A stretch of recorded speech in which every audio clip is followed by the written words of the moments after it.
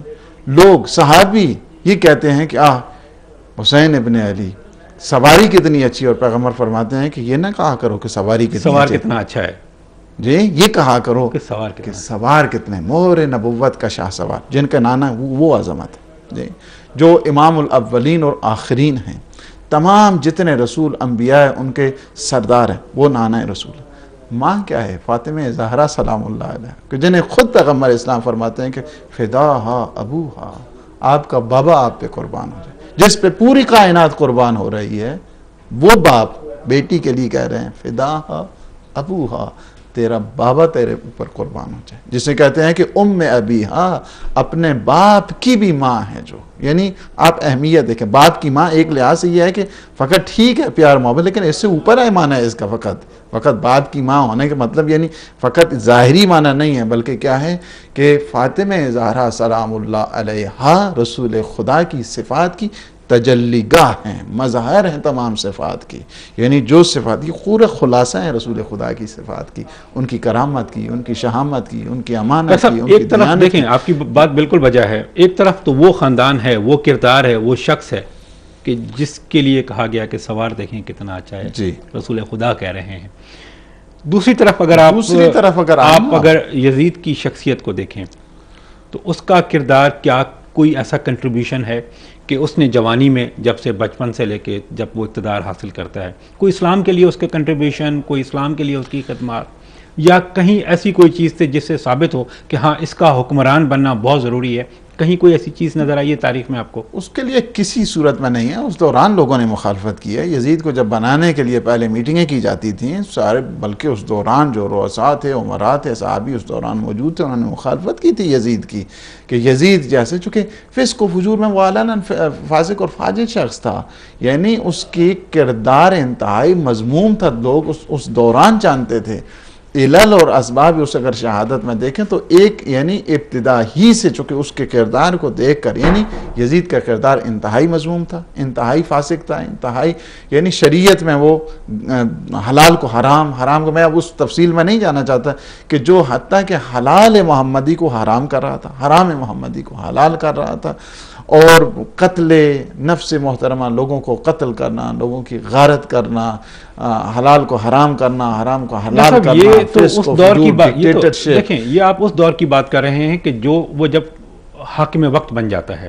میں اس کے کردار کو دیکھیں، ایک آدمی کو اب جب آپ خلیفہ بناتے ہیں، حاکم وقت بناتے ہیں، مسلمانوں کا سربراہ بناتے ہیں، اس مملکت کا سربراہ بناتے ہیں، اس میں کیا کوالٹیز آپ نے دیکھیں کہ جی یہ شخص اس تمام چیزوں کو کے لیے جو ہے نا وہ ایلیجبل ہے اور یہ اس کے لیے جو ہے نا کوالیفائی کرتا ہے اس چیز کو؟ کیا کردار تھا اس کا؟ اس میں کسی چیز کی کوئی کوالٹی نہیں تھی، اور ایک بہت بڑی اسلام کے خلاف میں کہتا ہوں کہ یہ ایک سازش ہوئی ہے کہ جس کی وجہ سے یعنی یزید جیسا، جسے خود امام علیہ السلام فرماتے ہیں کہ علیہ السلام السلام، ایسے اسلام کے اوپر ہمارا سلام ہو کہ جس پہ یزید جیسا فاسق اور جابر اور ڈکٹیٹر وہ ایسے اسلام پہ خدا حافظی ہے، ایسا اسلام جو ہے سلام ہے ایسے اسلام پر.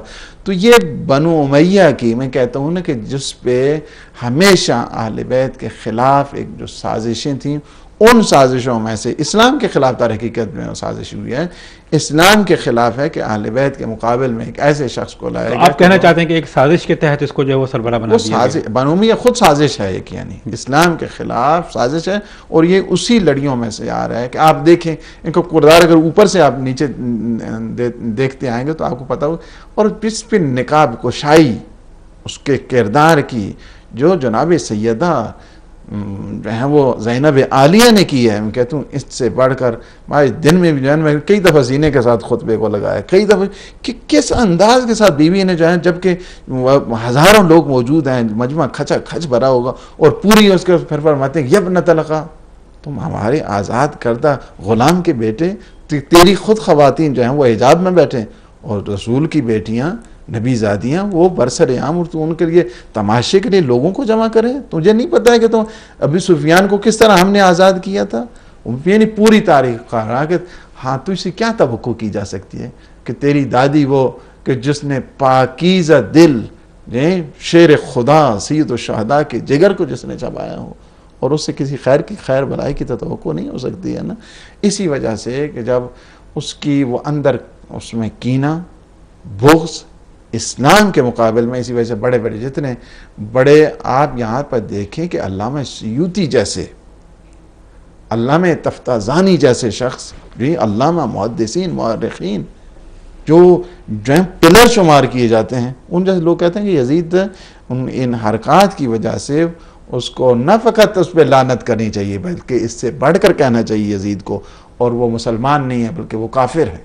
علامہ سیوطی نے کہا ہے وہ کافر ہے وہ شخص کہ جس نے سید الشہداء کے سر کے ساتھ، ان کے دندان مبارک کے ساتھ گستاخی کرتا ہے، بے ادبی کرتا ہے، بنات رسول کی بہو بیٹیوں کو برسرے جو ہیں ان کے بے مخنوں بے چادر بازاروں میں لے کے آتا ہے. کچھ لوگ ہیں ابھی بھی مطلب یزید کو جو پورٹرے کر رہے ہیں، جو اس کو پیش کر رہے ہیں، وہ اس کو بہت ہی بڑا جو ہے اس کی حمایت میں بات کر رہے ہیں، اس کی سپورٹ کر رہے ہیں اور اس کو اچھے انداز میں پیش کرنے کی کوشش کر رہے ہیں. کنٹرڈکشن نہیں ہے یہ تاریخ کے حوالے سے؟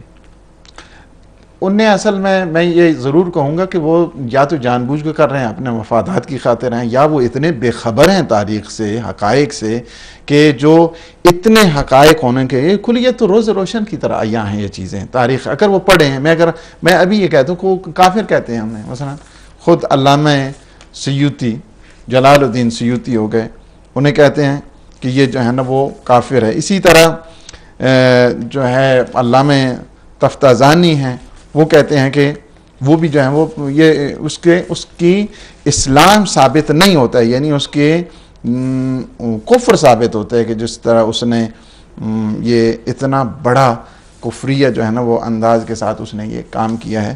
تو ابھی ہم اس پہ بھی جو ہے انشاءاللہ سوائے کے مورکہ میں دیکھیں اس کے جو ہے نا وہ حالات اور اس کی مضمون جو ہیں اشعار پر انہوں نے احتجاج کیا ہے. تاریخ طبری کی دیکھیں، کامل ابن اسیر کی دیکھیں، بدایت النہایہ دیکھیں، یہ سب جو ہیں انہوں نے کہا ہے. یہ بڑے بڑے یہ معمولی لوگ نہیں ہیں، یہ وہ لوگ ہیں کہ جو یعنی تاریخ کو وہ پلرز شمار کیے جاتے ہیں، تھم شمار کیے جاتے ہیں. یہ وہ لوگ ہیں کہ جنہوں نے کہا کہ یزید کو نہ فقط جو ہے نا اس کے اوپر لعنت کرنی چاہیے یا لعنت کرنا یزید پہ یہ معمولی کام ہے، بلکہ اس پہ اس سے بھی زیادہ کیا جاتا ہے. بلکہ بعض اوقات خود ابن جوزی وہ کریٹیسائز جب کرتے ہیں کہ اس یزید کا مقصد تو قتل حسین سے پورا ہو گیا تھا، اب اس سے زیادہ اس پہ کیا مذمت اس کی جائے کہ وہ سر حسین جب آتا ہے امام حسین کا سر تو وہ چھڑی لے کر دندان مبارک میں مارتا ہے. یعنی اس سے زیادہ اس کا بغض اور آل رسول کے ساتھ عناد کیا ہو سکتا تھا. حالانکہ وہ اگر شرمندہ ہوتا، یعنی وہ ان کی انالیسز ہیں، وہ کہتے ہیں کہ اگر وہ شرمندہ ہوتا تو کم از کم سینے کے ساتھ لگاتا سر کو، نماز جنازہ پہ آ کر پڑھتا، کہتا کہ بنات رسول سے معافی مانگتا. لیکن کہتے ہیں نہیں، وہ ہمیشہ بلکہ وہ اشعار کو دہراتا ہے کہ میرے اگر بدر والے آتے اور وہ آبا و اجداد آ کر مجھے شاباش دے کہ تو نے کتنا بڑا کام کیا، تیرے دست و بازو کو نظر نہ لگے. ڈاکٹر صاحب اگلا سوال میں اب تھوڑا سا آگے اس کو بڑھاتا ہوں بات کو کہ یزید کا کردار، یزید کی شخصیت، یزید کیا تھا، یزید کس طرح بنا، یہ اب عوام تک میرے خیال میں ایک خاصی ایک انفارمیشن چلی گئی. اس کے دربار میں جو لوگ تھے کیا اس وقت پہلے سے موجود تھے وہ، یا اس وقت اس کو انہوں نے جوائن کیا کہ دربار میں اس کے مشیر ہوں گے، اس کے اور بہت سارے لوگ، کیا کوئی مشاورت بھی کی گئی کسی میں؟ کیونکہ جیسے کوئی شورا بیٹھتی ہے اور بیٹھ کے فیصلہ کرتی ہے کہ جی اس کو ہم حاکم وقت بناتے ہیں، تو کیا اس وقت بھی کوئی ایسا سلسلہ کیا گیا کہ مشاورت کی گئی ہو، کوئی شورا بیٹھی ہو، کچھ لوگ جو اسلام کے پلرز ہوں اس زمانے میں کہ جو بیٹھے ہوں، عالم دین بیٹھے ہوں اور انہوں نے فیصلہ کیا جی یزید کو جو ہے وہ حاکم وقت بنا دیں آپ؟ میں یہ کہتا ہوں کہ مشورہ، یہ میں اس لیے سوال کر رہا ہوں کہ رسول اکرم صلی اللہ علیہ وسلم کی زندگی سے لے کے اگر آپ کربلا کے واقعے تک دیکھیں تو کوئی زیادہ عرصہ نہیں گزرا، یہ 50-60 سال کا دور ہے. اس 50-60 سال میں یقیناً بہت سارے صحابہ ہوں گے، بہت سارے ایسے لوگ ہوں گے جو اس دربار میں جو حاکم وقت کے ساتھ آگے پیچھے ارد گرد ہوں گے. کیا ان سے کسی سے مشاورت یا کوئی؟ یہ کہتا ہوں کہ اس دوران کئی دفعہ چونکہ معاویہ بن ابی سفیان کئی دفعہ وہ لوگوں کو آزمانے کے لیے جس طرح جو ہے نا وہ بیک گراؤنڈ تیار کیا جاتا ہے، رستہ ہموار کیا جاتا ہے، ایک پورا جو ہے نا سیٹ اپ بنایا جاتا ہے، ویسے وہ مشورے کرتا تھا. معاویہ ایک دفعہ حتیٰ کہ خود معاویہ کی نشست میں بیٹھے، انہوں نے کہا کہ میرے بعد کون خلیفہ ہونا چاہیے؟ تو کسی نے کہا کہ یزید کو خلیفہ ہونا چاہیے. انہوں نے کہا نہیں، تم جو ہے نا وہ جھوٹ بولتے ہو، اگر خلافت کا صحیح حقدار ہے، یہ معاویہ کے ہیں، اگر کوئی خلافت کا صحیح حقدار ہے تو وہ فرزند حسین علی اکبر ہے. یہ خود معاویہ کا تھا. معاویہ وہ زمینہ ہموار کرتا تھا. البتہ یہ اس میں جتنا جو جا رہا ہے وہ معاویہ ابن ابی سفیان کی طرف جاتا ہے کہ خود بنایا ہوں، مختلف